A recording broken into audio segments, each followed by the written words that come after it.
Well, chaos in Congress. A group of far-right Republicans forged a vote to oust Kevin McCarthy from the speakership, and they won a first in American history. And not a single Democrat voted to save McCarthy. Critics claim the Republicans behind the move did it purely to create chaos, and they have no plan to run the country. Well, KCAL News reporter Joy Benedict is here now live with what happens next.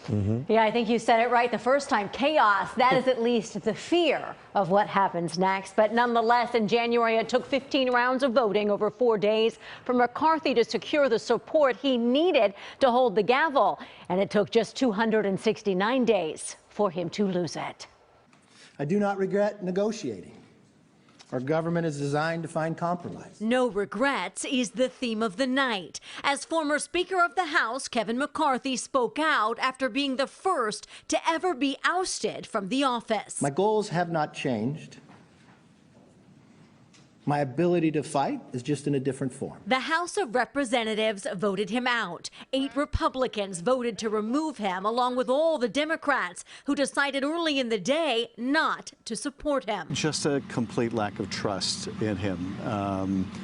We don't trust him. His own members don't trust him. His word is not worth anything. California Democrats didn't hold back, reacting to the vote on CNN. We need someone who can govern, who, if they don't have our confidence, at least they have the confidence of their own members.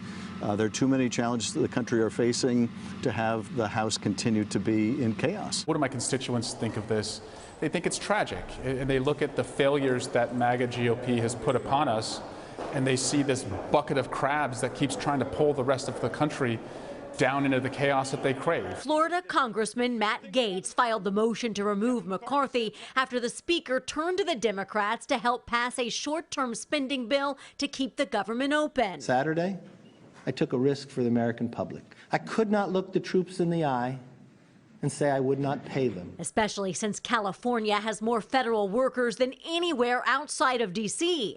But analysts say this wasn't about one vote. There are a lot of stories about Kevin McCarthy not exactly following through on deals, not exactly dealing straight with people.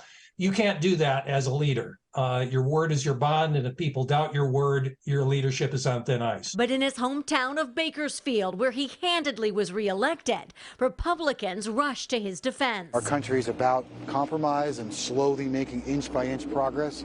I think Matt Gaetz just trying to burn it all down was very disappointing. Some of these folks that made this battle today may find trouble when they run next year. For only time will tell whether the GOP 8 will end up regretting their choice to start over. Part of leadership is understanding when you have to make necessary compromises.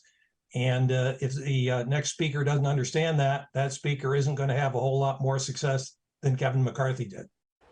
Now, Representative Patrick Mahinry, a Republican from North Carolina, was named Speaker pro tem, but he can only hold the gavel to elect a new speaker, which means the House is essentially doing nothing until a new speaker is elected, which is expected to happen, guys, a week from tomorrow.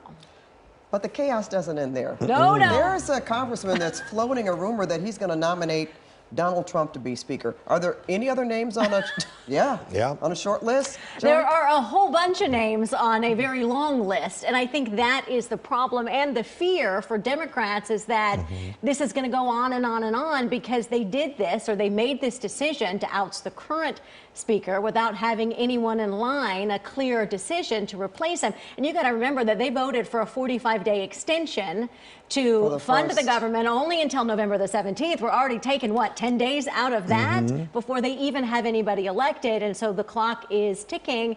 And as we mentioned, chaos seems to be the word of the day. Maybe chaos can be the speaker. That's right. Congressman Chaos. All right. Thanks so much. Thanks, Joy.